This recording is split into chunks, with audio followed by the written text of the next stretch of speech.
The heart of Europe has stopped beating. Germany, the industrial powerhouse that carried an entire continent on its shoulders for decades, is collapsing before our eyes. Factories are shutting down, energy costs have skyrocketed beyond control, and the dominoes are falling faster than anyone predicted. This isn't just about one nation anymore. This is about the survival of Europe itself. If you want to understand how this catastrophe will affect your life, your economy, and your future, hit that subscribe button right now and drop a comment telling me which European country you think will be hit hardest. Because what's happening in Germany will reach your doorstep sooner than you think. Germany's industrial decline didn't happen overnight. For over 70 years, German manufacturing was the gold standard of excellence, precision, and reliability. The automotive giants, the chemical corporations, the machinery manufacturers, they all built an empire that generated trillions in wealth and millions of jobs across the continent. But that empire is crumbling, and the foundations are breaking apart with terrifying speed. The energy crisis hit Germany like a freight train without brakes. When Russia turned off the gas taps, Germany found itself exposed and vulnerable. Decades of dependence on cheap Russian natural gas created a structural weakness that nobody wanted to acknowledge. Politicians ignored the warnings, dismissed the risks, and bet everything on a single energy source. Now that bet has failed catastrophically. German industries consumed massive amounts of energy to produce steel, chemicals, automobiles, and machinery. These sectors form the backbone of the German economy, employing millions directly and indirectly. When energy prices multiplied by 5, 6, sometimes 10 times their normal levels, these industries faced an impossible choice. They could either continue production at devastating losses or shut down operations entirely. Many chose the latter. BASF, the world's largest chemical producer, announced production cuts across multiple facilities in Germany. The company that once symbolized German industrial might revealed plans to shift operations to China and the United States, where energy costs remain manageable. This wasn't just a business decision. This was a death sentence for thousands of German workers and the communities that depended on these facilities. The automotive sector tells an even darker story. Volkswagen, BMW, and Mercedes-Benz built their reputations on engineering excellence and manufacturing quality. But now they face, well, a perfect storm of challenges. Energy costs have made production in Germany economically unviable.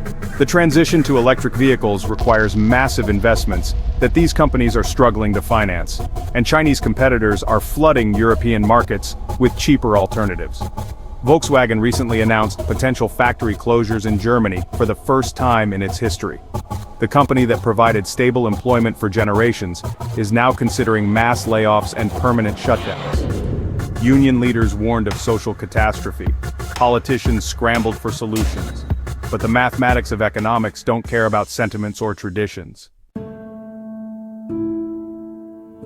The steel industry faces similar devastation. German steel plants require enormous amounts of energy to operate their blast furnaces and rolling mills. When energy became prohibitively expensive, production became unsustainable. ThyssenKrupp, once a symbol of German industrial power, announced restructuring plans that will eliminate thousands of jobs. The company explored partnerships with foreign competitors and considered moving production abroad. These aren't isolated incidents affecting individual companies. This is systematic collapse spreading through entire industrial sectors simultaneously. The machinery manufacturers, the electronics producers, the pharmaceutical companies, they're all facing the same brutal calculus. Produce at unsustainable losses in Germany or relocate to countries with cheaper energy and lower costs. The German government tried interventions, subsidies, and emergency measures. They allocated billions in support packages for struggling industries. They negotiated energy contracts with alternative suppliers. They accelerated renewable energy projects and promised green hydrogen solutions. But none of these measures addressed the fundamental problem. Germany no longer possessed competitive advantages in industrial production. The social consequences are devastating. Germany built its post-war prosperity on industrial employment and manufacturing excellence. Millions of families depended on stable factory jobs that provided middle-class lifestyles and secure futures. Now those jobs are disappearing, those factories are closing, and those communities are facing economic devastation. The social contract that held German society together for decades is breaking down. Regional disparities are widening dramatically. Industrial regions in North Rhine-Westphalia, Baden-Württemberg, and Bavaria are experiencing unemployment rates unseen in generations. Young people are leaving these areas searching for opportunities elsewhere. Local businesses dependent on factory workers are closing. Tax revenues are collapsing, forcing cuts to public services and infrastructure investments. The political ramifications extend far beyond economic statistics. Rising unemployment and economic insecurity fuel political extremism and social tensions. Trust in established institutions erodes when governments prove unable to protect citizens from economic catastrophe. The political center weakens while populist movements gain strength by promising simple solutions to complex problems. Germany's industrial collapse doesn't remain confined within German borders. The entire European economy is deeply integrated and interdependent. German manufacturers supply components to factories across the continent. German consumers purchase products from neighboring countries. German investments finance projects throughout Europe. When Germany stumbles, the entire continent feels the tremors. The European automotive supply chain illustrates this interconnection perfectly. A Volkswagen vehicle contains thousands of components manufactured in dozens of countries. Polish factories produce wiring harnesses, Czech plants manufacture transmissions, Spanish facilities assemble seats and interior components. When Volkswagen reduces production in Germany, the entire supply chain contracts simultaneously. Factories in Poland, Czech Republic, and Spain face reduced orders, layoffs, and potential closures. The chemical industry operates with similar interdependence. BASF produces basic chemicals in Germany that serve as raw materials for manufacturers across Europe. Italian plastic producers, French pharmaceutical companies, and Belgian paint manufacturers all depend on German chemical supplies. When BASF cuts production or relocates facilities, these downstream industries face supply disruptions and cost increases that threaten their own viability. Financial markets are transmitting the economic pain with brutal efficiency. German banks hold massive exposure to industrial companies facing bankruptcy risks. When these companies fail, banks suffer losses that threaten their capital positions. Reduced lending capacity constrains credit availability throughout the economy, creating credit crunches that squeeze healthy businesses alongside struggling ones. The European banking system remains fragile despite years of regulatory reforms and capital requirements. Italian banks hold dangerous levels of government debt. Spanish banks carry exposure to overvalued real estate markets. French banks maintain positions in emerging markets facing their own crises. When German industrial decline triggers banking stresses, these vulnerabilities could cascade into another European financial crisis. Government budgets across Europe face tremendous pressures from Germany's industrial collapse.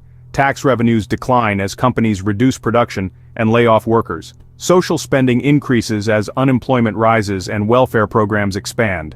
The fiscal arithmetic becomes increasingly difficult, forcing governments to choose between austerity measures and unsustainable deficits. Germany itself faces a fiscal crisis that seemed impossible just years ago. The country famous for balanced budgets and fiscal discipline now confronts massive deficits from emergency spending programs and collapsing tax revenues. The constitutional debt brake that limited government borrowing faces intense political pressure. Politicians debate suspending fiscal rules to finance economic rescue measures. The European Union struggles to coordinate responses across member states with divergent interests and capabilities. Wealthy northern countries resist financing bailouts for southern economies.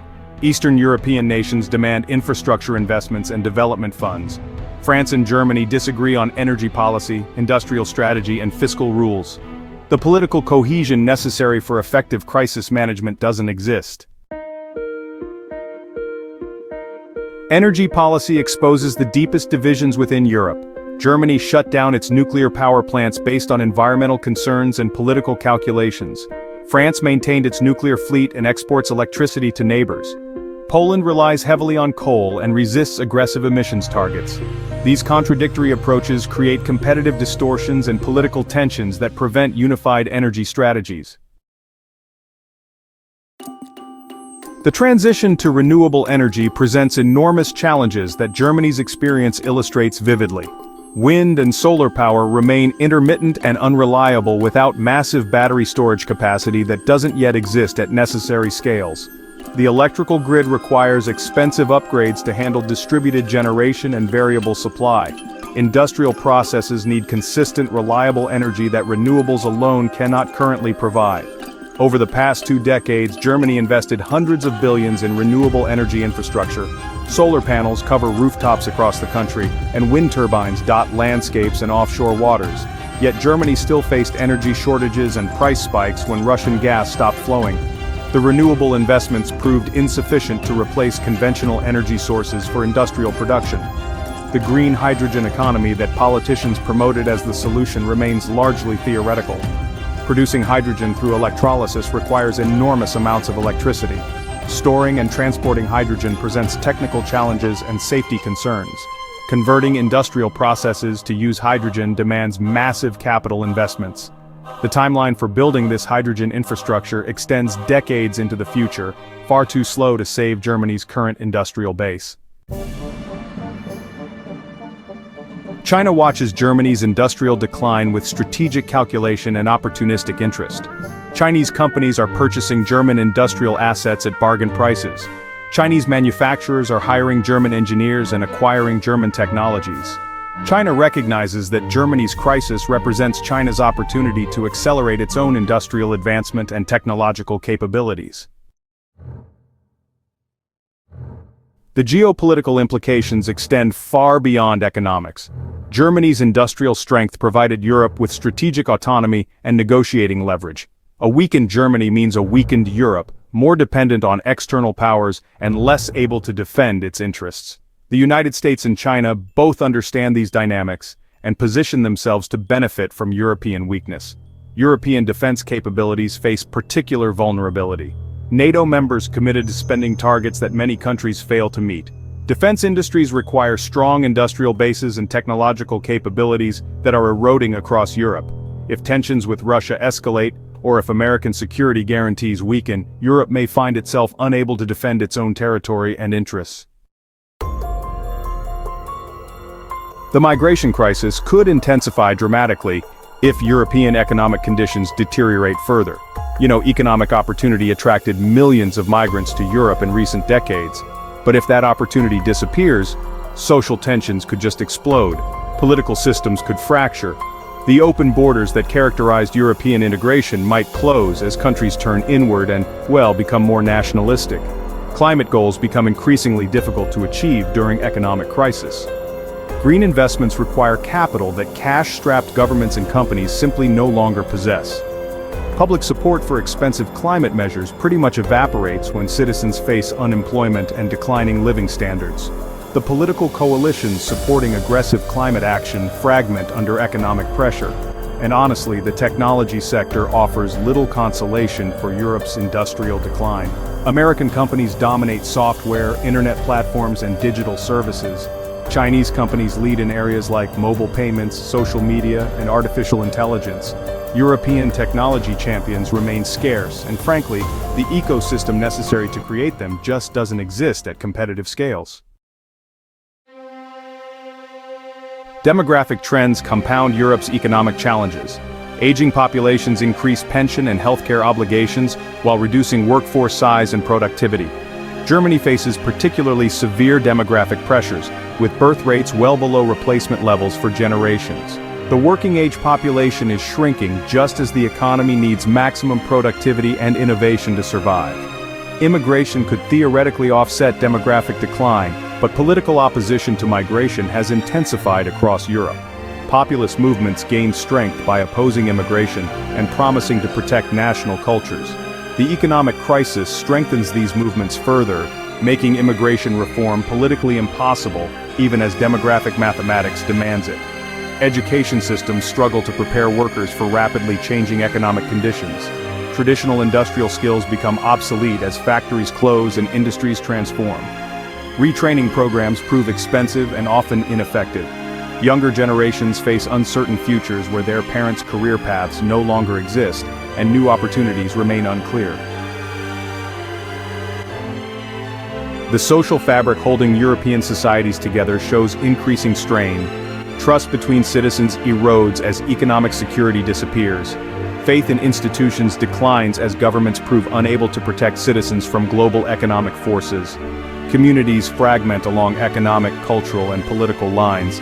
The shared sense of purpose and collective identity that sustained European integration weakens daily.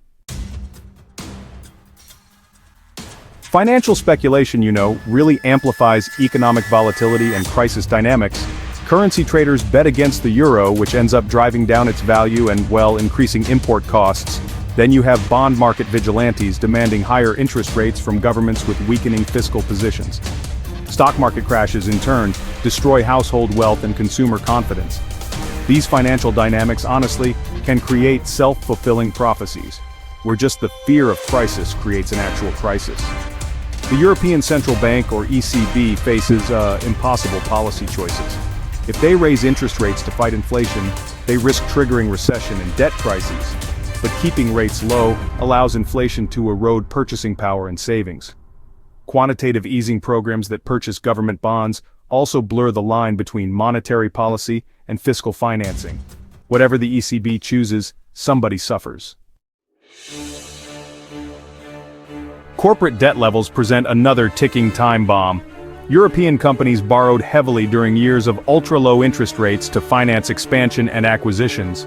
Now those debts must be refinanced at much higher rates while revenues decline and profits disappear. Bankruptcy waves could sweep through corporate sectors, destroying jobs and shareholder value simultaneously.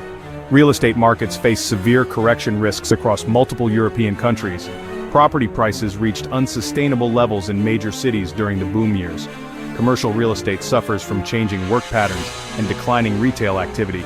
Construction sectors built assuming continued growth now face overcapacity and collapsing demand.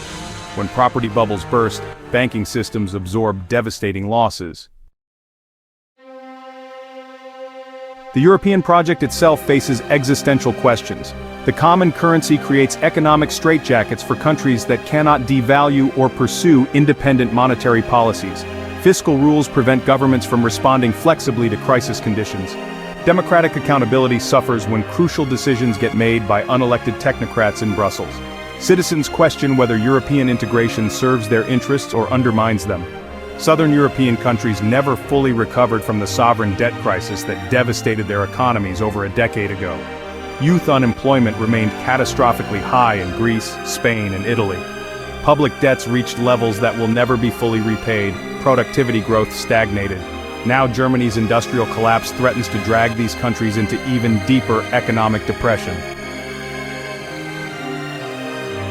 The political calendar adds urgency to Europe's crisis. Multiple countries face elections where populist movements could gain power. Referendums on European Union membership remain possible in several nations.